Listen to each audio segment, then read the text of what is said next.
morning students, and in the previous video we studied about the magnetic effects once again, and we talked about an electromagnet. But over here now we have another important point which has led us to the most important thing that we use in our day-to-day lives, that is an electric motor. Okay, so in order to understand how an electric motor works, we have to understand this particular point. And what is it? In order to understand this, we go back to our very first topic of the chapter, that is regarding a magnetic compass. If you remember that we had placed a magnetic compass near a current carrying conductor, and when the current was passing through the conductor, it gave deflection to the magnetic compass. And this is how we came to understand that a simple conductor also gives magnetic properties when current is passed through it. Okay, so Andre Marie Ampere, if you remember this name, the person after whose the unit of current is named. Okay, so he gave another option, that if a conductor is applying a force on a magnet because of which the compass needle is getting deflected, which is a magnet. So if a conductor is applying a force on a magnet, so what happens is, if we bring a stronger magnet, will it apply force on the conductor as well? So that is what this topic is. So force on a conductor carrying current placed in a magnetic field. So what we are doing over here is that, suppose we have taken two magnets or a single horseshoe magnet. If you know, a horseshoe magnet looks like this. Okay? One of them is North Pole and the other one is South Pole. And we know that magnetic fields of a simple bar magnet also, they travel from north to south, correct? And inside it is south to north, like this. Over here also the same thing happens. The magnetic field lines pass from north to south. A simple bar magnet, the field lines pass from north to south and inside south to north. In the same way, in a horseshoe magnet, the magnetic field lines pass from north to south. Now, why am I doing this? Because we are going to place this strong horseshoe magnet on a simple wire which is freely suspended. Okay, what happens is, we take a strong horseshoe magnet. I will draw this once again so it is better for you to understand. We take a strong horseshoe magnet, and over here, like this, 90 degree to it, we place a simple wire, okay, which is quite loose, and we are connecting it to a battery.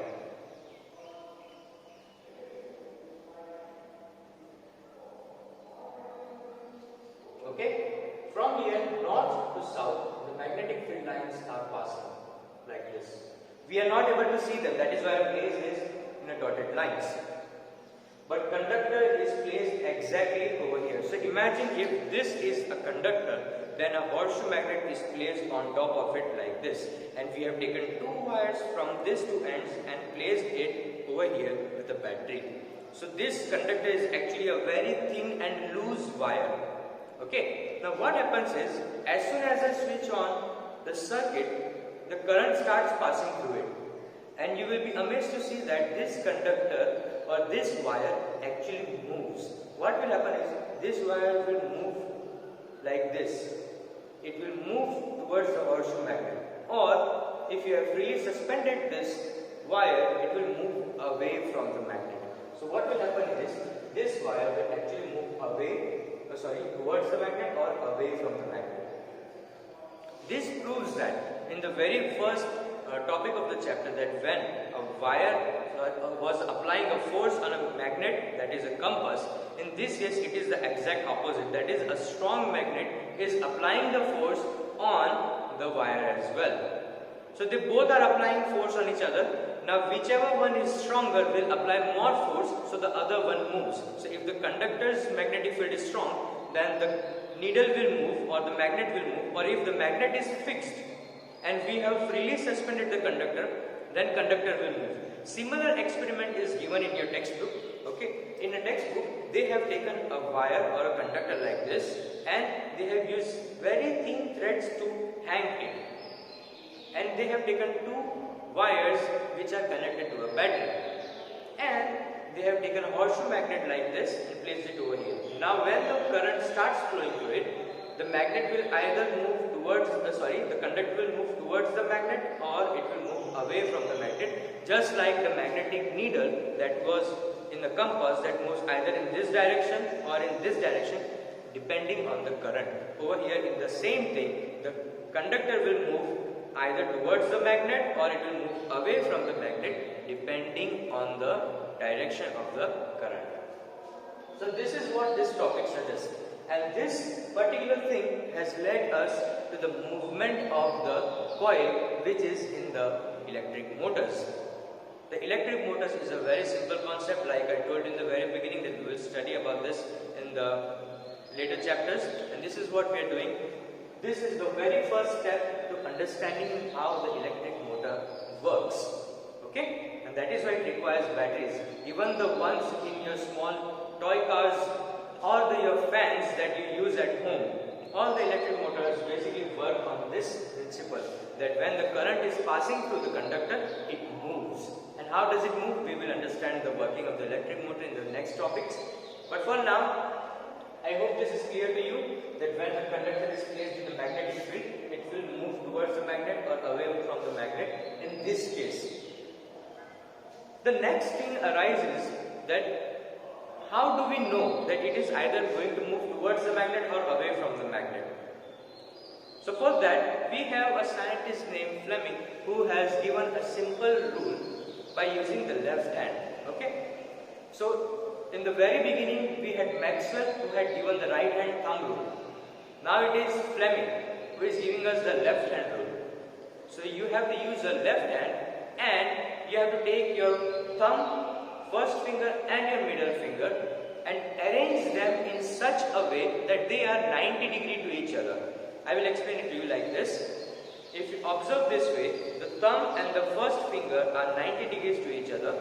If I look this way, then the thumb and this second finger is also 90 degrees to each other, and if I observe this way, then the first and the second finger, they are also 90 degrees to each other. So they all are 90 degrees to each other, as you can see.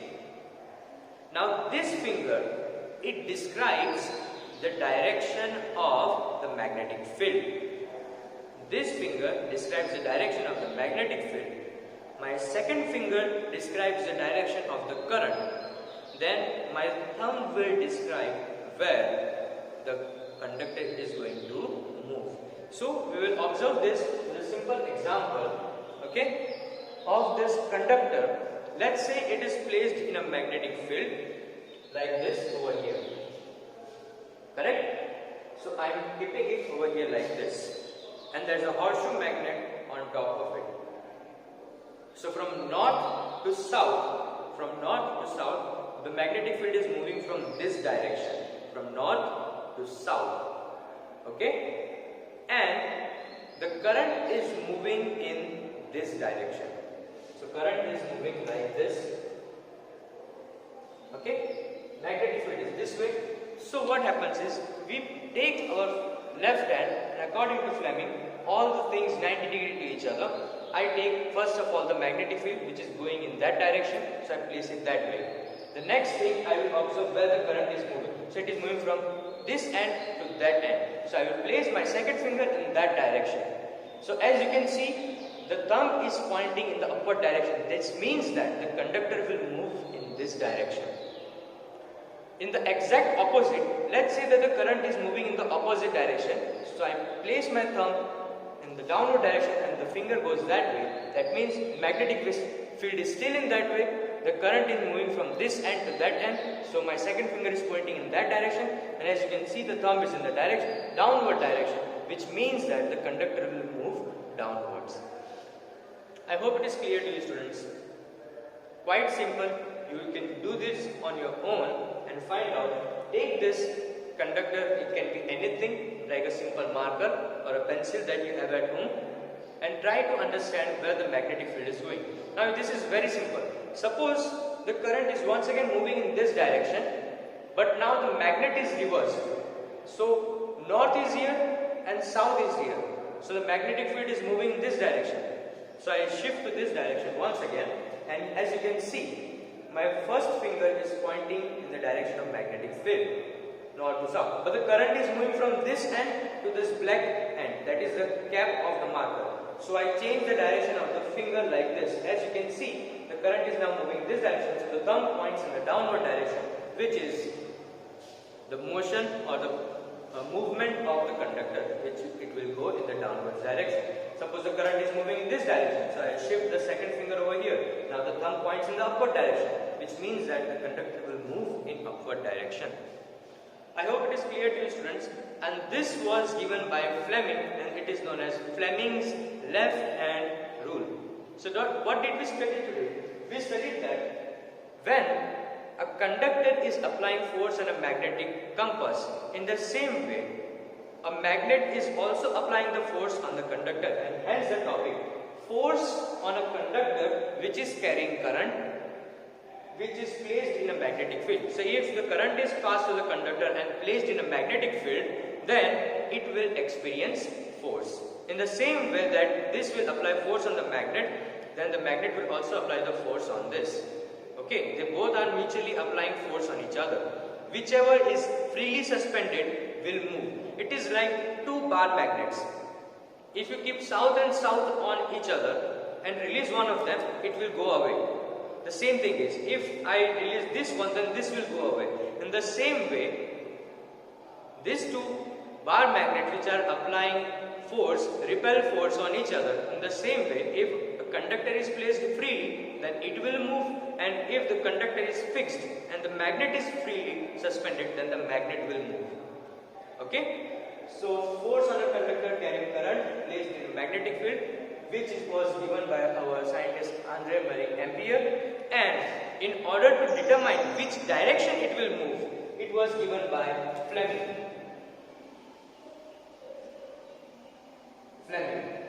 And the rule was Fleming's left hand rule.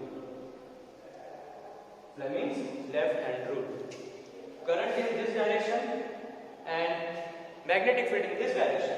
I apply this, as you can see, this will move in upward direction. Okay?